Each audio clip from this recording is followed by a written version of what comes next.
These are the richest mob bosses in the world. Criminals who didn't just break they bought it. the law, they Their bought bank at their accounts held bank. billions, but Accounts their held crimes billions, left cities but their bleeding. crimes. This video Left exposes cities how blood bleeding. money This turned video into private exposes islands, gold how mansions, blood money and turned empires into that private rivaled governments. islands, gold 9. mansions, Anthony and Fat Tony empires. Salerno, $600 million. 9. Anthony Fat Tony Salerno, Anthony Fat Tony Salerno ruled the streets of New York City as the powerful boss of the Genovese crime family during the 1970s and 1980s. With his trademark cigars and rough appearance, Fat Tony built an incredible fortune, estimated at $600 million through his criminal empire. Born in East Harlem, Salerno climbed the ranks of organized crime through brutal determination. His main moneymakers included illegal gambling operations that spread throughout Manhattan and the Bronx. These betting rings brought in millions each month as people wagered on everything from horse races to sports games. His loan sharking business was equally profitable, with desperate borrowers paying sky-high interest rates and facing dangerous consequences if they couldn't repay. Fat Tony's massive wealth allowed him to live like royalty. His main residence was a stunning mansion in Miami Beach, complete with marble floors, crystal chandeliers, and priceless artwork.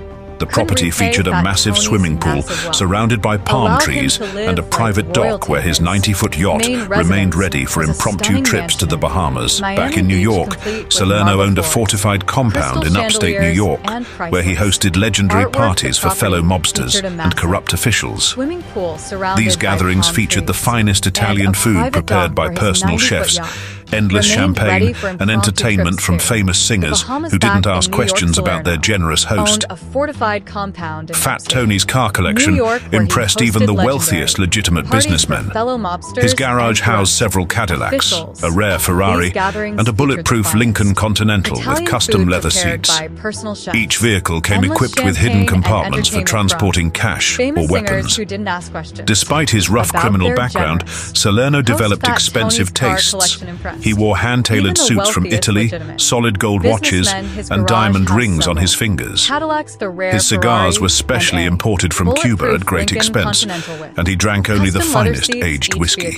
Law enforcement finally caught up with Fat Tony in 1986 when he was convicted in the famous commission trial that targeted the leadership of New York's 5 major crime families. He spent his final years in prison, far from the luxurious lifestyle his criminal fortune had provided.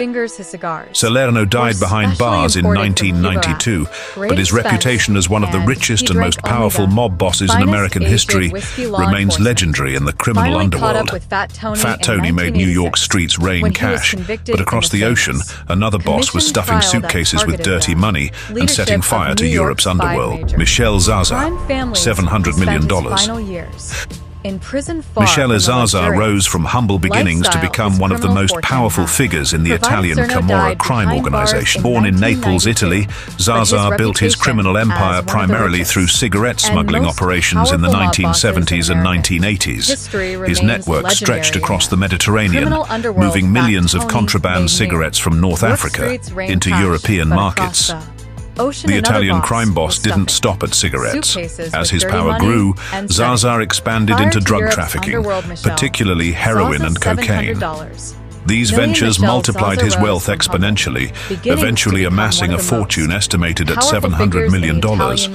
Zaza lived a life of extreme luxury that matched his enormous wealth. His collection of assets included 3 massive yachts, each over 100 feet long. The largest, named La Dolce Vita, cost more than $15 million and featured gold-plated fixtures throughout its cabins. On land, Zaza owned impressive real estate across Europe.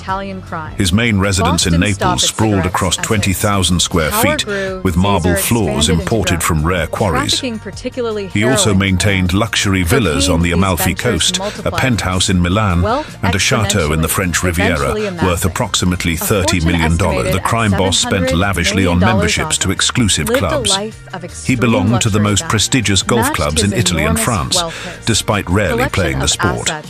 These memberships served mainly as meeting places to conduct business business with other wealthy and powerful people.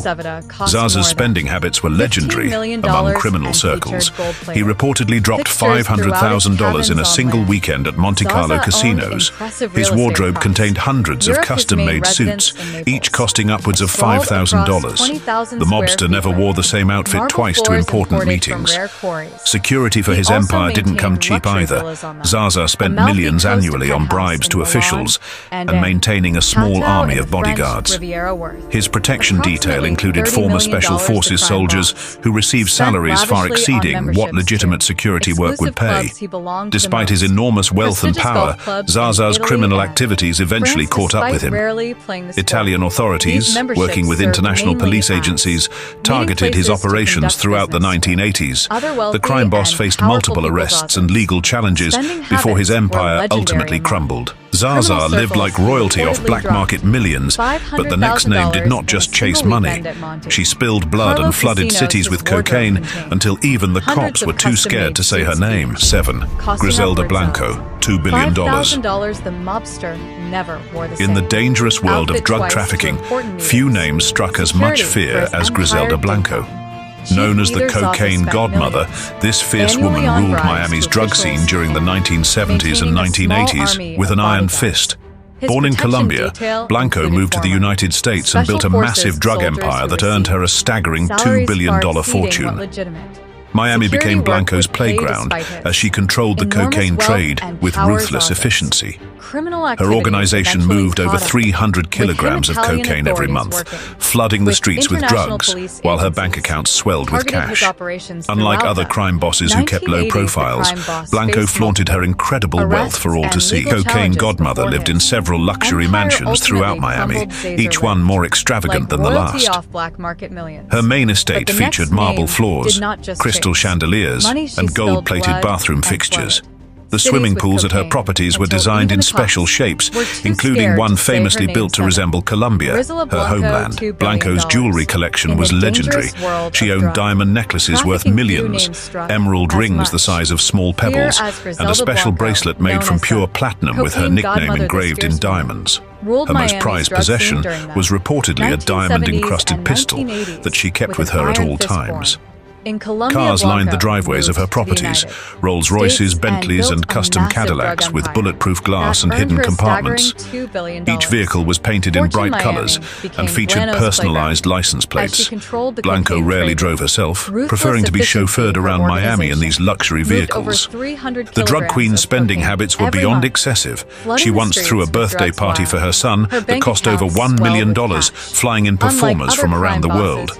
Blanco purchased a private island in the Bahamas just for weekend getaways and owned a fleet of speedboats for quick escapes if needed. Her closets overflowed with designer clothes that often still had price tags attached, many items worn only once before being discarded. Blanco employed personal shoppers who would close down entire high-end stores just so she could browse in private. Despite all this wealth and power, Blanco's empire eventually crumbled. After years of violence and drug trafficking, law enforcement finally caught up with the cocaine godmother. The cocaine godmother crushed Miami under her heels, but the next man built tunnels, bought cities, and moved mountains of drugs without blinking. 6. Joaquin El Chapo Guzman, $1 billion. Joaquin El Chapo Guzman ruled the Sinaloa cartel with an iron fist, building a drug empire worth a staggering $1 billion. Standing at just 5 feet 6 inches tall, his nickname, El Chapo, meaning shorty, didn't stop him from becoming one of the most feared and wealthy crime bosses in history. El Chapo's business spread across the globe like a spiderweb.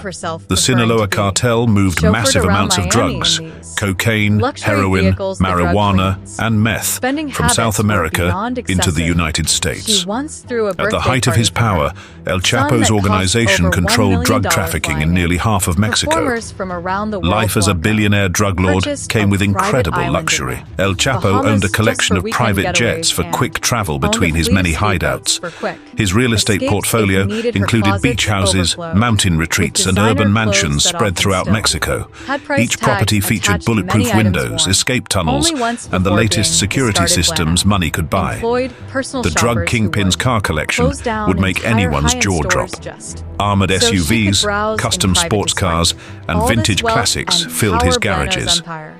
One of his favorites was reportedly a diamond-encrusted handgun that showed off his extravagant taste. El Chapo spared no expense on personal items either. His wardrobe contained designer clothes, rare watches, and custom-made shoes. The crime boss traveled with an entourage of bodyguards and often threw lavish parties where guests enjoyed the finest foods and drinks. Money flowed like water through the cartel's operations.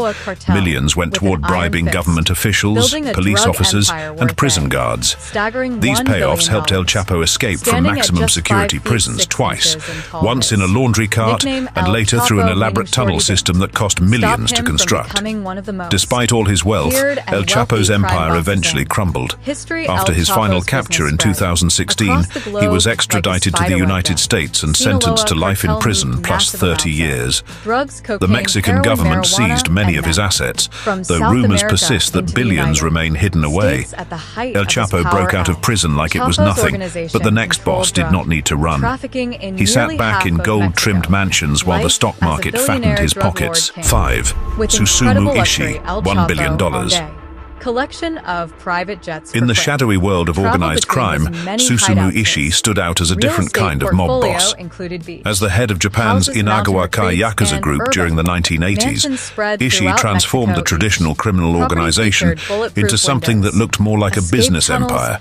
Unlike other crime bosses who stuck to old-school illegal activities, Ishii had bigger plans.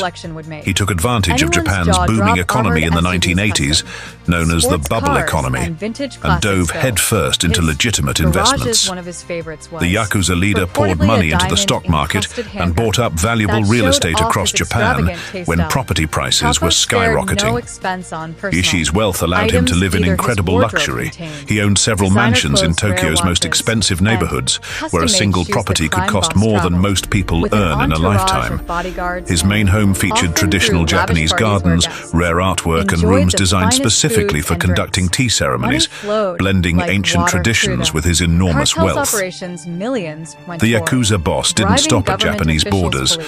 He purchased vacation homes in Hawaii and California, along with a collection of private islands in the Pacific, where he entertained business partners and political connections.